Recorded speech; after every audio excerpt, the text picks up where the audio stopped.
Thanks very much. I appreciate Darren and Nathan and Rhiannon for getting in touch with me, so I appreciate that. I don't want this to be a sort of a death by, I don't know, PowerPoint, like a death by PowerPoint presentation. I'm picking on the teachers in the room. It's not going to be a lecture, so to speak. I want this to be very interactive. So if you've got any questions, anything you want to know, any concerns, anything you particularly burning questions, please let me know, because I want to keep this as informal as possible and as interactive as possible. So I'm not sure in terms of time frames. Whatever suits you, mate. Yeah, so I'll keep talking until you tell me to shut up. As I said, I like to talk, so if you let me talk with David, I'll shut up as soon as you finish listening, so let me know when that is and I'll get off. But in terms of today, sports psychology is a little bit of a thing that isn't that well known in the community. I'm not sure if I'm just going to show of hands. Anyone had any dealings with a sports psychologist or even heard of sports psychology? Yeah, it's not unusual. There's not a lot of us floating around.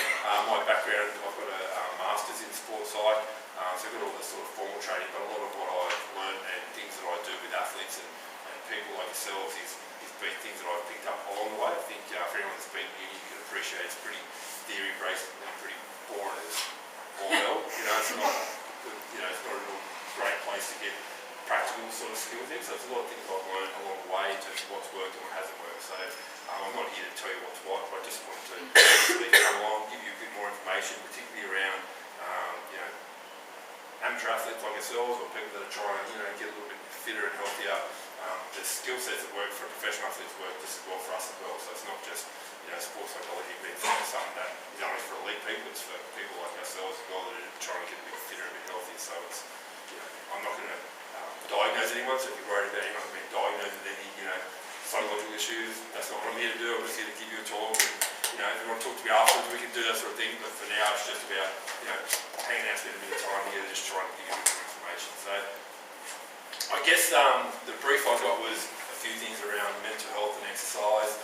That's definitely something I want to talk about. But I thought I'd talk about it in terms of goal setting and those sort of things as well. So I wanted to make it opposite. I don't want to go too far away from what you would like me to talk about. But if there's some particular things that I've said that you would like me to do then or talk about, please let me know. So in terms of exercise, can I just get a show of hands? Have people been exercising for 12 months or more, or people just starting off sort of thing, or is it a mix? So some people have been here for a while. So I guess in terms of your own personal experiences, when has it been harder to keep the motivation going? Has it been at the start, at the middle, where you are now? Like, can I just get a bit of an idea from you particularly, have you found motivation to be a particular time?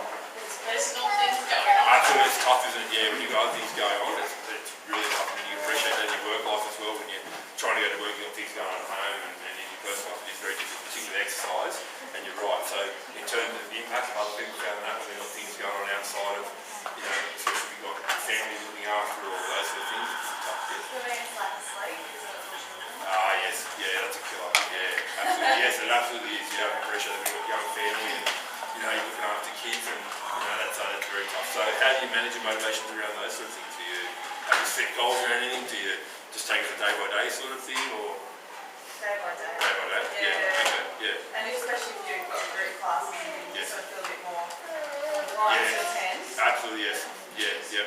And I guess that's one of the advantages of doing sort of working with Vision, because you can do the group stuff as well as the personal PT work. But I guess the thing for motivation is it's always great to have someone who's waiting for you to show up. That really obviously improves motivation. If you're just trying to go for a run around the block, or you're trying to buy a triple and try and use the table, it's very easy to cut corners. So I think in terms of the Vision itself, that's great because you do have that group component to it as well as the personal training, so that can help. But at the end of the day, you need to set foot in the door, you know what I mean? So that's that balance. So in terms of juggling life and home and those sort of things, do people have some strategies in place to deal with that? I mean, you're saying it's a day-by-day thing, but have you thought about how you might develop some strategies around? Not particularly. Okay, great. That's fair enough. Yeah, fair enough. Okay, good. Yep, okay, that's great. Now I've been talking about some, not you personally, but we talk to everyone about some things like that for sure. Anyone else dealing with those sort of things? Kids, family, work? I find it easy to get up in the water and just do it before the day Yes. gets Yeah. on top of me. Yep. Because otherwise you get to the afternoon and go, oh, Absolutely. I'm going to do this. It's very me. Yeah. I try feeling a bit Absolutely. Yeah. relaxed because it's Yes. convenient. Yeah. Has anyone else found that? Has anyone found they exercise there in the morning at night? say to you, right, there's only one way to do this. I'm not going to say, right, you have to get up at 5 o'clock in the morning and be the first person here. For some people that works really well, for some people that have a commitment that doesn't. So there's no, you have to make it work for you. In terms of what I do as a sports psychologist, back in the day, 30 or 40 years ago, I used to be this one size fits all, you know, those old school, you have to do this and you have to do that. That's not how true motivation works. How it works is tailored to fit you. So if you are, you know, even though you might not be necessarily a morning person, but you find it easier to do stuff in the morning, then make sure you are, you know, setting some days aside to do that. I think in terms of motivation, from where I come from, it's about trying to tailor it, but by making sure that you actually commit to it. That there's 2 or 3 days that you say, right, well, these are days I'm exercising come, you know, all the high water, and that can be tough when you've got kids and family and those sort of things. But if you want to get where you want to go, you really have to be very deliberate around setting those days aside. I mean, your trainers might say you need to be here more often, or you might decide you want to try and come more often, but the problem is if you try and do that and it goes beyond, you know, what you're physically able to handle, mentally able to handle, practically able to handle, then you're going to find that you're going to burn yourself out. So for me, it's not about saying to people, right, you have to start off with a bull in the gate and try and do, you know, 7 days a week of exercise, because you might be able to do that for a week, 2 weeks, but 3 weeks down the track, 4 weeks down the track, if you can't do the same thing, what you're more likely to do is what happens then? Absolutely, you're stop. So what I talk about for people is about setting a routine that fits you, and you know, some training organisations say, no, you have to be here every day, you know, I mean, I'm sure the stuff here aren't like that, and everyone's agreeing with me, so I'm sure they're not like that, you know what I mean? So it's about saying what works for you. So if people got an idea of ideally what works for them in terms of how many sessions a week. Have you got some few odds of, can you just yell out how many sessions people try and do a week? 2, 3, 4, 6. Very good. Okay. There's a man on a mission. Yep. How do you manage that? Because that's a big commitment on 1 day off a week. So how do you personally well, I find just with the job I'm in, things like that, I actually find it more relaxing being in here. And it's something I've distance myself from work and outside and all that stuff. So I use it as sort of like a downtime. It's like it's not easy, but sure. Okay. So do you manage to get it in around work, or do you? Okay. Oh, yeah, that's great. And that's the thing. So for someone, so what's your name? Aaron. So if someone like Aaron that actually uses it as a bit of a stress relief, then that's great. I mean, that certainly does work. So that's that extra motivation for someone like Aaron to say, great, I want to get there. Obviously, it's hard to do it, but when I'm here, I feel better. It makes me more capable of working. Obviously, you know, if that's what works for you, mate, that's great. So certainly not advocating that that's the only way to get things done, but certainly if you're on a mission and you can get that in, then great, 6 days is fine. Does anyone find that, you know, they do a little bit less than that? And do people feel guilty about doing less? I mean, do you start to feel a bit bad that, you know, I should be doing 4, I can only do 2, or I should be doing 5, I'm doing 3? Do people find that? Yeah. So who do you talk to about that? I mean, do you talk to trainers about that? Do you talk to, obviously we talk to people who know what they're talking about, so do you have conversations around those sort of things? Yeah. Because that is key. I mean, not everyone has to be here 7 days a week. It depends on what you're trying to do, and obviously if you're here for your own interest and you're here for your own benefits, then what works for you is what you need to do. So I guess in terms of motivation, what you want to do is make sure that you're in a rhythm that works for you. So do you have set days that you come in? Is that something that you've done? Yep. Okay.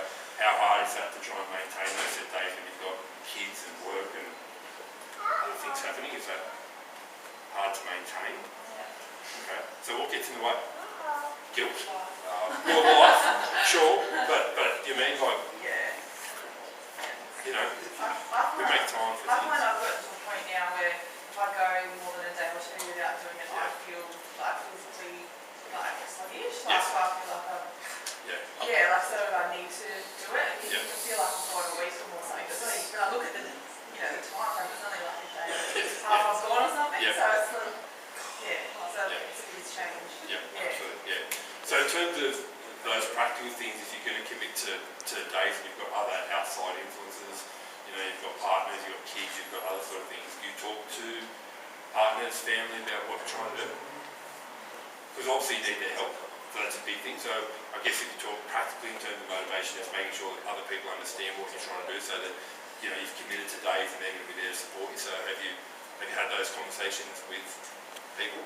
That's really important. So I guess you think of motivation in terms of more, okay, what have I got to do, but there's also some practical things, particularly when you're doing personal training, that can get in the way. It's not like, professional athletes where you're getting paid to exercise, so, it's, motivation's not easy, but there's a little less getting in the way because it's your job, so you have to do it. But for this, it's, something you're choosing to do, and other people can make that, unintentionally a little bit more difficult for you. So making sure that you're talking to partners, family about what you're trying to do and getting their support.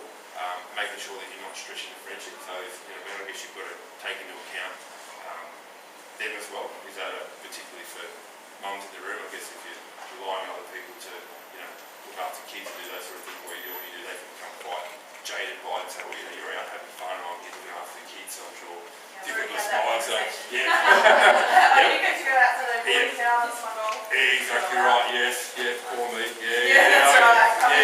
Exactly right, yes. So I guess that having those conversations and managing those sort of things, does that make sense to people? I appreciate that maybe not what you think I'm here to talk about, but I'm very practical focused to make sure if you get all those things right, then in terms of your motivation, that makes it a lot easier, because the first thing that happens when you come to training is other people can give you a little bit of grief about it if it means they're put out as well, right? Fair enough, if you live by yourself, you don't have any other commitments outside of work or other things, it's a bit easier, but if you have family commitments and partners and those sort of things, and they're the things you've got to make sure you get in place as well. So having the courage to have those conversations.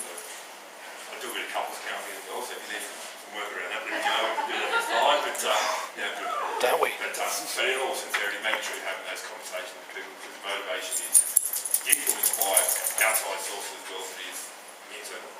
So now we've got those practical things out of the way, we're going to talk more about the internal motivation. So for yourself, you're saying that you feel a little bit less sluggish when you've exercised. For yourself, Aaron, you're saying you feel a little bit more able to manage your day. So give us some insights into that, because I'm sure that's true for just about everyone in the room. So for yourself, Aaron, how does exercise help you in terms of managing day-to-day stresses? Well, just for me personally, I used to train a lot more of an afternoon, but the last few months I've been doing a lot more morning training, and in my own mind at the start I was just going to leave more tired for the day in my work, but I've actually found my mental alertness has been a lot higher, and I feel a lot more fired up at the start of the day. So just that kind of stuff, I can just sort of, I come in here and I don't think about anything else, I get that done and out of the way, and it gets me prepared for my whole day. And motivation wise, not that I was less motivated to come in the afternoon, but with my work, I don't generally have a set finishing time and trying to work around that because I was a struggle. Whereas now, if I get it done in the morning, I don't have to worry about any of that other stuff. Absolutely, Yes. And the only challenge between me and getting through in the morning is getting out of bed. That's it. It's a pretty big challenge sometimes, Jen. But in the afternoon, there's some parent who comes knocking on my door, or mum rings me and says, can you swing by and do this? And I think, well, that's, I can't deal with those, but I can negotiate myself getting out of bed. That's the only thing. That's easy to deal with. Absolutely right. And mentally what's happening is obviously endorphins and serotonin and all those chemical reactions that happen when you exercise certainly can make you more alert. Obviously you've got the physical fatigue at the end of the day if you've been up at 5, that side of things you manage, but at least through the day that serotonin, the endorphins are lifted when you exercise, and certainly does make you a little bit able to manage stresses and things that happen through the day. So there's a lot of research around in terms of physical exercise being great to prevent depression, anxiety, but also in terms of treating depression, anxiety, obviously a lot of the medications about increasing those endorphins, but exercise has been shown to do that naturally. So definitely in terms of if you feel yourself feeling a bit flat or a bit down, then as you identified, it can help you do those things. So there's a natural chemical reaction in your brain that happens when you exercise. I know a lot of people talk about it, and before you probably started training, a lot of people said, you feel much different when you exercise. The first time you did it, I don't feel different yet what's going on, but as you sort of get into it, definitely you can see the benefits of the endorphins and the chemical reactions that happen when you exercise. So that's definitely good. In terms of even just being able to have some control over your life, I certainly appreciate living in Sydney and Price and all those sort of things when you feel obligated and you're trying to break the family, do those sort of things, you can feel like everything's for everyone else and not necessarily something for yourself. Have you people found that in the past, that when you feel like you're just doing everything for everyone else and there's no time for yourself, that it can create a bit of anxiety, can create a bit of depression, can create some of those things, that people experience that in the past? So exercise is great for that, just taking some time out for yourself and saying, right, this is for me. motivation, you want to slowly start to build that up. I think the reason that you start exercising will be very different that keeps you coming back, because it might be, you know, and I'm probably speaking more to the blokes in the room, sometimes in my general practice, guys have separated from partners, all those sort of things, they get very angry, go, right, I'm going to get fit and healthy, I'm going to do this and do that. It's cheap motivation and it works to start with, but it's not what keeps you going. So you need to make sure that whatever gets you in the door, someone might give you a hard time or hassle doing that, you might use a bit of anger as a way to get in the door, but you can't use anger to keep you going without getting too deep into it. And then relate to what I'm saying, that you might have started here with anger and go, right, I'm going to show them, I'm going to show him or her on a few nods. So yeah, that's what gets you in the door, but that's not what's going to keep you here. Because if you're doing it for somebody else, if you're coming here to exercise because you're trying to prove something to somebody, you're trying to show someone something, that's not a great idea to keep it going. Does that make sense? So you need to make sure very quickly that you're changing it for your own benefits, your own aims, your own goals. Because if it's about anybody else, it's going to be very hard to keep going. It'd be like anything else, like going to work because, you know, someone's telling you you have to be there, or going somewhere that you don't like going to but you feel obligated to go. After a while, you're just going to go sort too hard on that. So if you've used a bit of, you know, anger, even at yourself, going, oh, I can't believe I've let myself go, I can't believe I looked like this, that's it, I've had enough. That's you know, and I imagine Darren can verify January 1, everyone's going, right, my New Year's resolution, I'm angry, this year's going to be different, and big influx in January 1, but come June 30th, you know, it's a lot of people have sort of gone out the door backwards because they didn't change their reasons for coming. Can anyone relate to that personally? I mean, so what do people use as a way to keep themselves coming back? So without going into details of why you started, but in terms of coming back, can anyone happy to volunteer how they've changed their motivation in terms of coming back in 3 or 4 months or 6 months into it or 12 months into it, still coming despite the reason changing? Thanks for that. I'm usually the front row of people just be quiet. This is the best front row I've had. This is great. I guess for me, when I started, it was like to lose baby weight and get fitter or whatever. But now I find I'm like wanting to challenge myself more. So like I'm even like further than I thought I could get. So, but now I find I just keep raising the bar. I just want to like pushing a little bit, like so I guess and then I feel like it's achievement and absolutely, that's a perfect example. They get, you know, look in the mirror and go, right, I don't want to look like this anymore, so I'm going to come in. But as you start to get into it, if you want to keep staying at it, you definitely need to change to more personal. So definitely about challenging yourself and being impressed with how far you can go and trying to get yourself even further. So that's fantastic. That's absolutely right. So a big part of motivation is about that self-efficacy. And when I say self-efficacy, I mean like what's in it for you. How do you manage it for yourself? Because it needs to be around you and what you're doing. So how you get here is fine. What gets you in the door, that doesn't matter. What does matter is how you change that and modify that to fit your own needs and benefits. It can't be because, you know, you're trying to keep one of the trainers happy, or you're trying to keep somebody else happy, or, you know, even someone's, you know, you feel obligated to be here. After a while, that'll burn off. And as good as your relationships are with your trainers, that won't be enough to keep you coming back, especially if you've got to get up at until the hours in the morning before you go to work. That ain't going to get you out of bed, especially in the middle of winter, you know what I mean, like that. That ain't going to do it because you can make any excuse you want. But if it's about you and your needs, it's a lot harder to cut those corners. Okay, so practically, you need to make sure you're changing for your own needs. So do people write things down in terms of goals? Do people understand how the goal setting process works? I don't want to, you know, be rude and, you know, make you feel like you're in year one, but you know what I mean? Like, do people understand how that goal setting works? We do regular goal setting with the clients in a one-on-one situation, How does it work here then for you? What do you do? Practically, how does that work? I want to tell you. Every 9 weeks we'll sit down, have a goal session, short term, you write mid-term, sort of like where you want to go. Perfect, so you're on board. You don't need to be a trainer, that's perfect, that's exactly right. You need to make sure that you've got that longer term focus. So in terms of long term focus, you just keep it in the 9-week blocks, or when you say long term? Yeah, like a lot of it was sort of, it was always 9 weeks, just every 9 weeks very fresh and go again. But sometimes we find your mid-term goal might change. Yes. You might have got to that goal a lot quicker than what you thought, or vice versa, something might have happened in your life that might be the opposite end. Yeah, okay. I find that a little bit harder. So I guess when you're smashing things and you're a lot further ahead than you are, it's not hard to, a little bit less difficult to push yourself even further. you're not where you need to be, after say you review it after halfway, what do you do then? Do you guys have a process in place for that? Like, what do you guys do with that? Yeah, well, it's a similar thing. So I think my big thing there, we're trying to get the clients, half the training, we're trying to get the clients to think of their goals as well. Yes. It's easy for us to say, look, there's a Sunday surf coming up, it's this, and try and hit those ideas. But at the end of the day, it's not my goal. I'm training Joe, it's Joe's goal, it's not mine. So the idea for us, that's why we do it every 9 weeks, is obviously to keep them accountable for their goals. Yeah, absolutely. So how much say do you have over your goals? Do you come to your trainers with a goal in that 9-week period? Or do you, They challenge you to say things that are a bit scary. Sure. But I think we try and give you a heads up as well. Like you might say it's the 8th week, okay, you've got your 9-week goals for next week, have a think about something you might want. And as Nathan pointed out, that's exactly right. So you don't want to be saying, oh, I'm going to go in the solo surf if you're running. And certainly running 11 Ks is, certainly running 11 Ks is not everyone's idea of a good time, you know what I mean? So you're right. You don't have to say, I'm going to run the solo surf, or I'm going to do the city surf, or I'm going to run a half marathon. If that's not your goal, I mean, just fitness for people is different. Some people say, if I can just get up off the couch and go to the fridge without puffing like an old racehorse, for me that's fantastic. Someone might say, I want to do an ultra marathon, but so it's not, you're not competing with anyone. So I think, like Nathan and Darren already said, it's about tailoring your goals to fit you and what you need.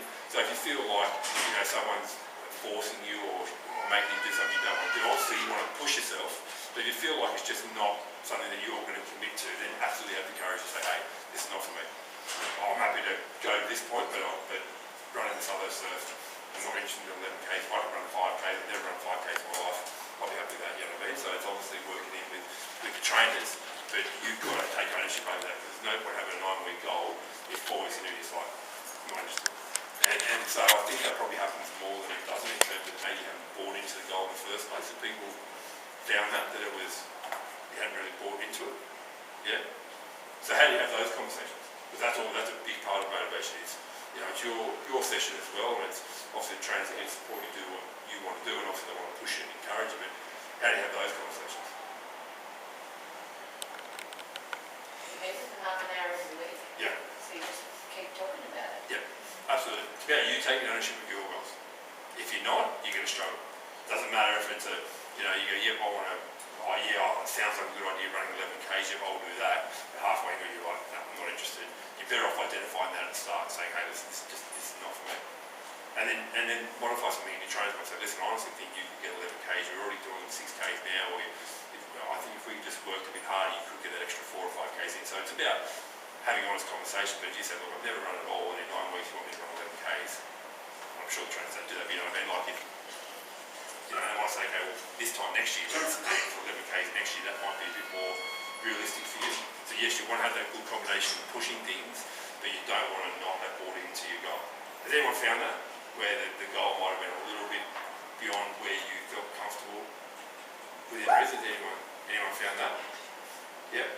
That probably happens more when you first start out, because you're fired up and you just want to, you want to get into it, and you go, yeah, I want to get into the culture, and and then halfway through, but things go wrong, you get injured, you get sick, things can happen, so it's about modifying those goals. So you restructure those, you reset. It's about breaking it down. Like obviously it's a 9-week goal, but then to break it down into the steps leading through that 9 weeks too.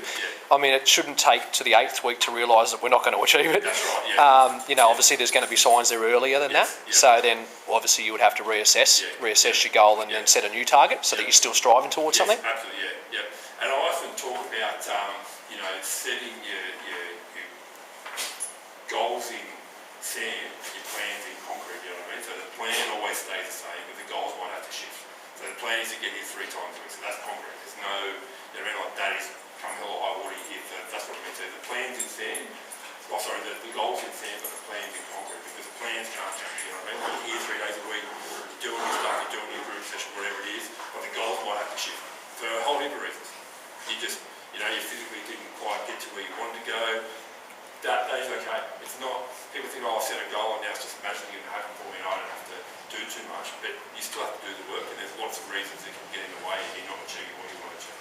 And I guess at the end of the day, if you're fitter than you were 9 weeks ago, that in and of itself is a great result, right? If you've lost got a bit healthier, if you didn't quite get to where you wanted to go in 9 weeks, even if you got somewhere near it, ultimately that's okay. So the plans have to be incorporated. So if you've committed to three times a week or 6 times a week, you've spoken to partners, you've spoken to family, you've spoken to us, you've got all those roadblocks out of the way, you decide that you're going to get yourself out of bed at some ungodly hour in the morning because it works better for you, or you decide, no, look, I'm not going to do that to myself because I know, and for me personally, I train at night because it's just a bit easier for me, but you know what I mean, like, that doesn't work for everyone, so you just have to work out actively what's in your interest.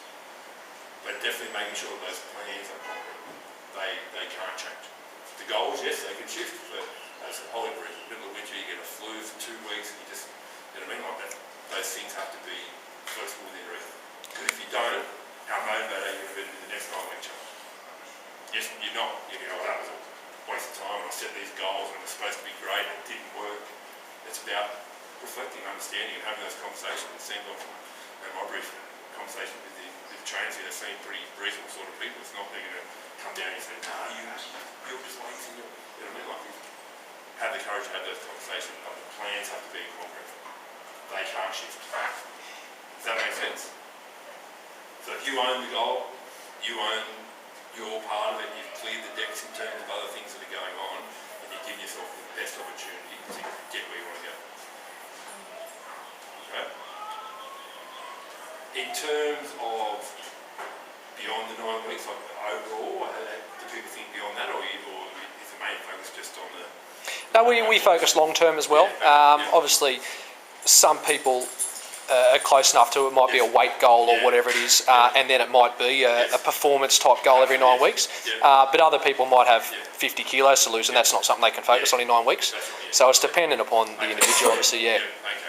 The thing that I always find interesting is, and I train with a lot of different people, and even got some mates that I always try and talk to them about, is people say, right, I'm going to run the Sydney Half Marathon, which is coming up in September, so I'll train specifically for that, so I'll get motivated. Is there There's a few doing it. We found a friend to help us. And I'll explain why yours is going to work a bit better than theirs, because that's all they're doing it for.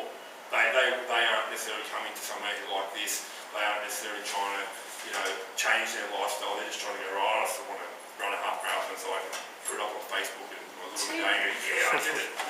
And I say that's a bad idea. You're right. And I'll make sure I like it over here. But what I'm saying to those people is that's a bad idea, because once you've done it, and they will do it, then they go back to sitting on the couch, drinking Coke, eating pizza, and they don't do anything again. Doing something like that is a bad idea, because it'll help you in the short term, so you'll train for 3 or 4 months and you'll feel great because you ran 21 k's, but the whole time you're training you're going, I don't really enjoy this, it's not for me, it's just so I can say I did it, it's just so I can, so I can put it up on Facebook and look how great my lifestyle is because I'm training twice, you know what I mean, like, that's a bad idea.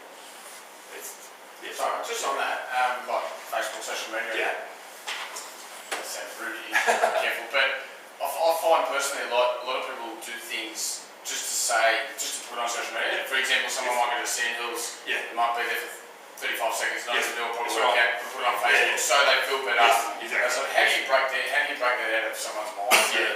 Absolutely, and that's a great question, and that's exactly what I'm talking about. Don't train for a specific event.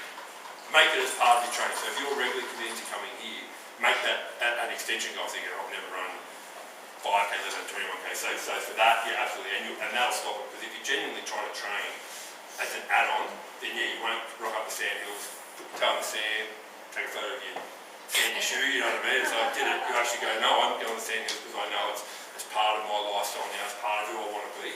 For people that do those sort of things, and don't get me wrong, that's better than nothing. Certainly saying I'm going to run a half marathon is better than sitting on the couch the rest of it. So don't get me wrong, but in terms of if you want lasting motivation, if you want it to become part of who you are, it has to be part of an overall picture. It can't just be the picture, you know what I mean? We like setting up, I'm just going to come here for 9 weeks, lose 2 kilos, and you're never going to see me again because I want to have a particular type of body I'm out the door. So it's got to be part of an overall picture. So motivation, genuine motivation has to be about part of who you're trying to be as opposed to what you're doing. A lot of people just do that because that's who they want to be seen as, but it's not who they actually want to be. So for that reason, I guess that little bit of shift from, hey, I don't want to be seen as someone that exercises, I actually am someone that enjoys it as part of my routine. It helps me with work, it helps me manage my kids, it helps me manage other areas of life. It's actually part of who I am. I think if you can make that shift from what it is you're doing to who you are.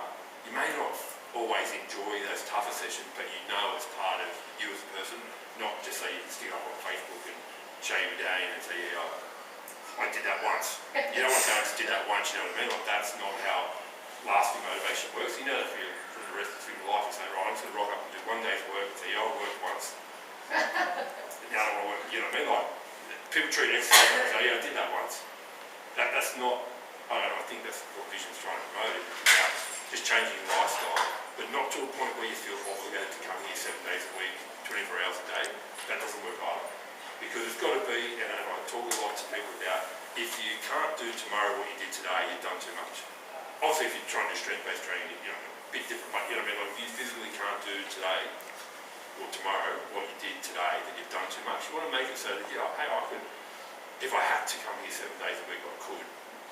But I didn't just do it for 2 weeks and then blew out the back door. I actually said, right, I can physically maintain 3 days a week. I know people are trying to tell me I should come 4 days or 5 days, and someone's telling me I should try and look like Arnold Schwarzenegger, I just can't get in the gym twice a day, 7 days a week for 6 hours at a time. I just physically can't do it. So you're better off coming here twice a week if that's all you can manage, you know, amongst other things, but doing it for the rest of your life rather than just going, yeah, I'm going to come here 4 days a week for winter so I can have a summer body, and you know, then in summer I'm just going to, you know what I mean? Like that's not how you want to do it. Does that make sense? I'm not trying to feel a bit preachy, I'm not trying to preach, but I'm just, my style is more practicality. Whatever you can practically manage is absolutely better than nothing. So I know you might have expected a bit of a rah-rah session, you know, you think sports, I think, I just get a pound here.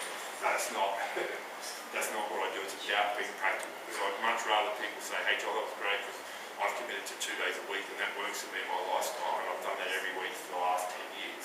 And I feel great, I look great, and I can run around with my kids when I'm 60 as opposed to, you know, I can't do anything, I can't get off the couch. And, you know, I'd much rather people commit to that.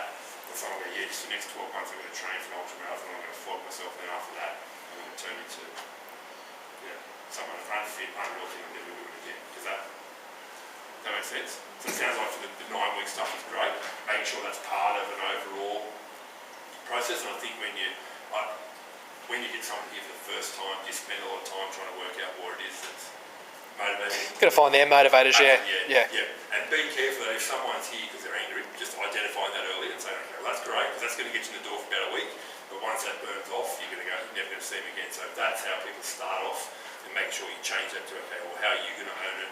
Talking to them about practical stuff. Do you have many conversations about practical? You try to turn it into a more positive goals as opposed to working with an anger or a negative. Yeah.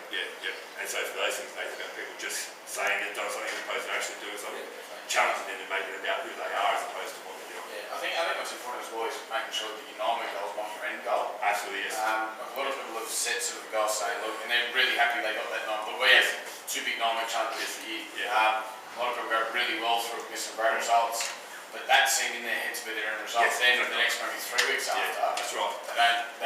You might have a few things on and go out with a few friends for drinks and stuff like that. I think it's mainly because that was their end goal in their head. Absolutely.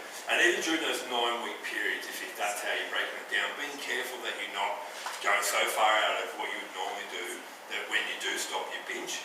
Does that make sense? Because it's a bit like saying, well, I'm going to give up alcohol for the next 9 weeks because I want to lose weight and those sort of things, which is a great thing to have, but then for the next 6 weeks after, the next 3 weeks, and put it all back on, and then you come back, I can't believe it, in the 6 weeks I haven't exercised, I put on weight. Well, what a concept, you know what I mean? I don't know how that happened, but you know what I mean? So you'd be better off trying to factor in, I mean, everyone talks about cheat days, and I don't know whether you can beat me up later on if that's not something you talk about, but I'm, again, practically trying to work in some days where you say, okay, look, I know my 9 weeks for 8.5 of those are going to be great. There's 2 days in there where I've got a party coming up or I've got something I want to go to, so I'm not going to go stupid, but I am going to maybe have a bit of a slice of birthday cake, or I might have, you know, a couple of lollies or something, just, you know what I mean, like, but don't beat yourself up about thinking, now I've got to go to the gym and work an extra 4 days. I think if you use that as a motivation, it's just going to burn you out.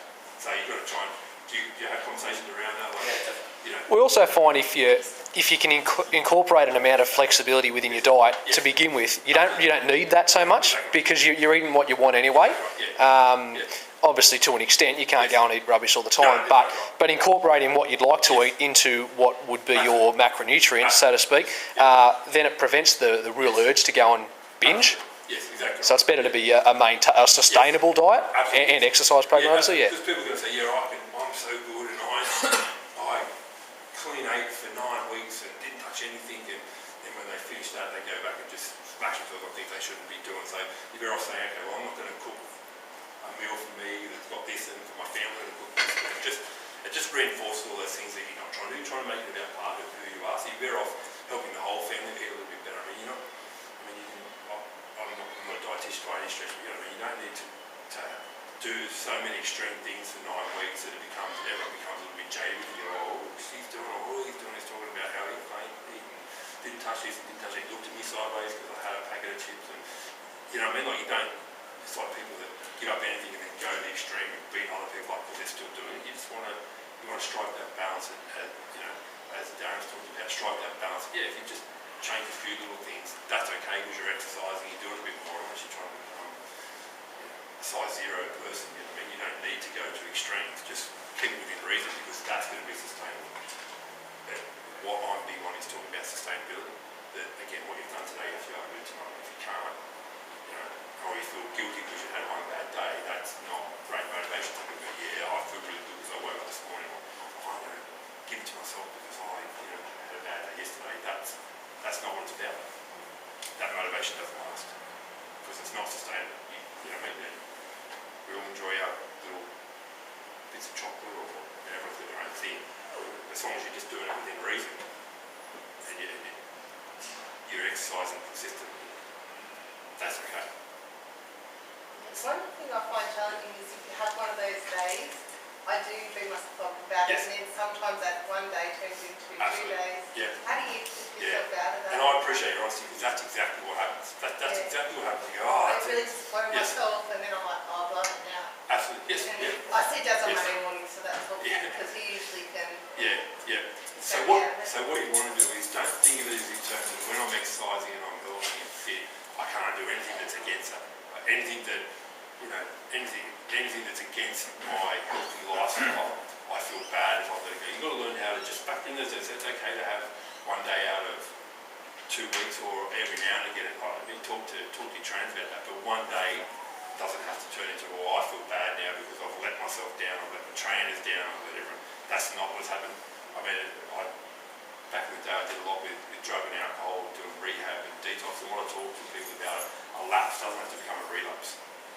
So one bad day is a lapse, but you don't have to then turn that into 2 bad days or 3 bad days. You just wake up again and say, okay, or even factor in and go, I know that this Friday I'm going to go out with the girls and go out with the boys, and I'm going to, so I'm going to factor that into my training. So okay, I'm going to work a little bit harder that week. I might pick up an extra session that week because I know Friday is my day, and I know that I've planned that for the last 6 weeks, and I'm going. So you might just say, okay, well, I'll have an extra session because that'll counteract that.